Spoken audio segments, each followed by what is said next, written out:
Magandang araw mga kaibigan. Bigyan natin ng reaction opinion itong post ng Philippine Star. Title, Gobyernong Tulog, Lasing sa Kapangyarihan. Senator Amy Marcos once again is slammed, the administration of her brother, President Ferdinand Marcos Jr., during a rally organized by the Iglesia ni Cristo along EDSA on Tuesday. She also questioned the president's official visit to Canada from July 1 to 4. Sabihin niya, sadyang pipiliin pang bumiyahe, makihalubilo sa Canada sa mga dayuhan sa Amerika habang ang mga Pilipino ay nagdurusa sa gasolinang hindi abot kaya, pagkain ginintuan at napakahirap sa buhay.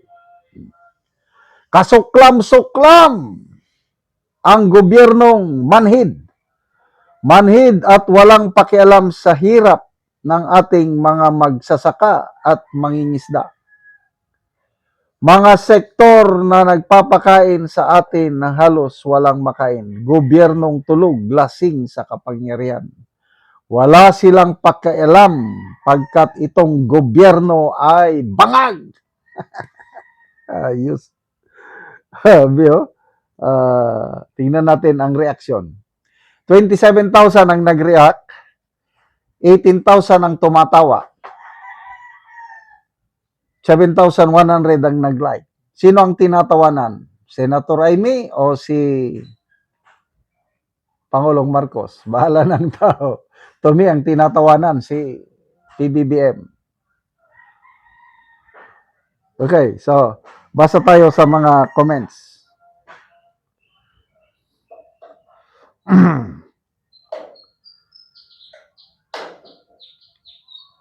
So, maraming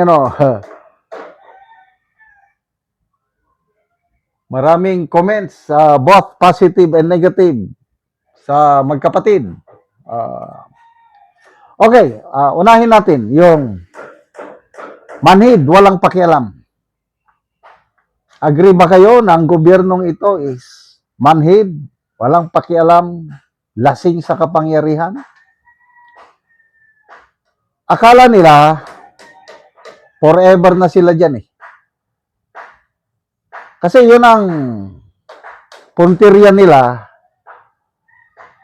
noon pang 2024, gusto nilang isulong ang charter change, baguhin ang ating konstitusyon, form of government from presidential to parliamentary, kasi hindi nila kayang talunin si BP Sara.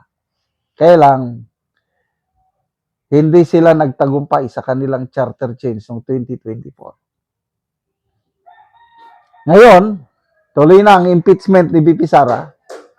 Trial magsisimula na sa July 6. Sa Lunes na ba yun?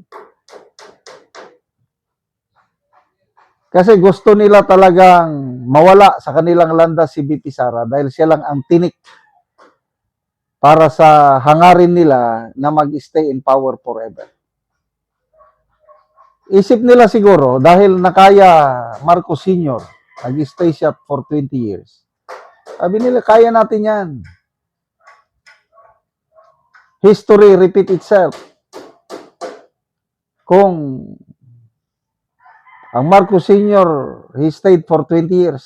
Kaya rin natin yan. 20 years tayo o more than. O sige, subukan nyo. Lasing sa kapangyarihan. Ayan. Kaya pilit nilang inagaw ang liderato sa Senado. Kasi nga, yung plano is no election sa 2028. Extension ng term ng mga kongresista, mga senador, including the president. Kaya yan ang binabanggit ni Senator Amy na mga lasing sa kapangyarihan. Well, tingnan natin kung kaya ba nila. Kasi ang Senado na last bastion of democracy, wala na eh. Senate of the Malacanang ang Senado ngayon. tama yung description ni Senator Alan Peter Cayetano. So, impeachment, kahit anong gawin nila sa tingin ko, hindi nila kayang talunin si VP Sara sa impeachment. Kahit ibaba pa ang number of conviction votes.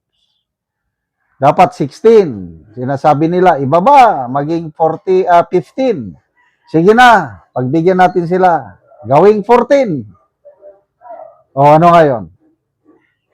Ilan lang sila? 13 lang sila. E di kulang pa rin sila ng boto. Kaya suntok sa buwan yung pangarap nila na matanggal nila through impeachment si VP Sara. Granting na matanggal nila ay yung i-endorse ni VP Sara. Kung sino man yon. Example, Basti Duterte. Kaya nilang talunin si Basti Duterte? No way. Dahil wala silang malakas na kandidato. Risa Ontiveros, wala stick. Si Madam Leni, baka pwede pa. Kaya lang, mabuti at as early as now, nag-announce na siya na ayaw niya. Si Madam Leni Robredo lang ang may pag-asa na makatalo kay VP Sara, kaya lang mahirapan siya. So, at saka mahirapan na mag-unite ang Dilawan, Kakamping at ang Marcos. Kaya ang gobyernong ito, ang Marcos Jr. Administration, mapipilitan na mag-put up ng sarili nilang kandidato. Sino? Si John Vic Rimulya. Kaya, sige, manhid sa kapangyarihan o lasing sa kapangyarihan. Salamat po, Senator Remy. At nandyan kayo na nagsisilbing boses ng mga tao na nasa laylayan. Salamat mga kaibigan sa inyong pagsubaybay sa channel na ito. Nakakatulong kayo ng malaki sa tribong talanding ng Bukidnon dahil ang sweldo natin sa channel na ito is pantulong po sa tribo. Namimigay tayo ng libreng yero at pako para makapagpatayo sila ng mas maayos na tirahan. Panoorin niyo ang video na ito. Anak ko diri sa balay ni Roslyn Tumuluan. So, taga Masimag, Purok 3, Tagbak, Talakag, Bukidnon. So, muna ni siya ang itsura sa iyang atop nga mga buslot na kaayo. So, muna ni siya ang natagaan na mo og gero nga napulo ka buok nga digis. Sumpay lang daw ni ilang atop. So, mag-atop na ni sila karon sa gitabang sa ilaha nga yero. So, muna ni ang yero nga gitabang.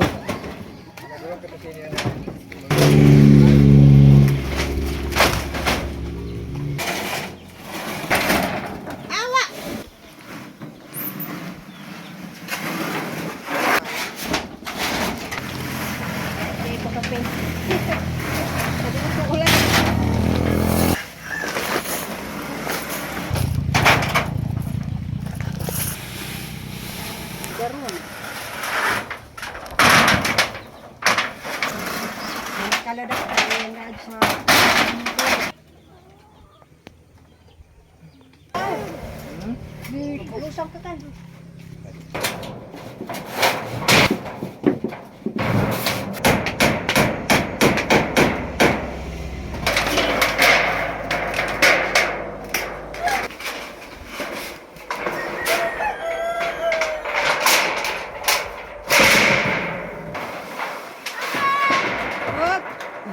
Ayo manide garabi asin. O karon managid sa pag-atop ang ginatabang nga yeros makita gid nato nga nakaatop na gid siya. Salamat sa Ginoo nga napulihan ako nga atop. 30 na katuig. Ay no. Oo, 30 na to katuig ante. Oo. So unsa ri ante ang inyong trabaho lang? Musura. Muso kung walay mamusuhan, Kaon ra tag kamuti. kamote. Na gani nga pagtabang sa amo, hinaot unta nga magpadayon ang tabang sa amo. Oo, salamat kayo, ante. Salamat kaayo sa sin. Mm. Kakaayo akong atok. Dili na may maulanan. Ano, salamat kaayo.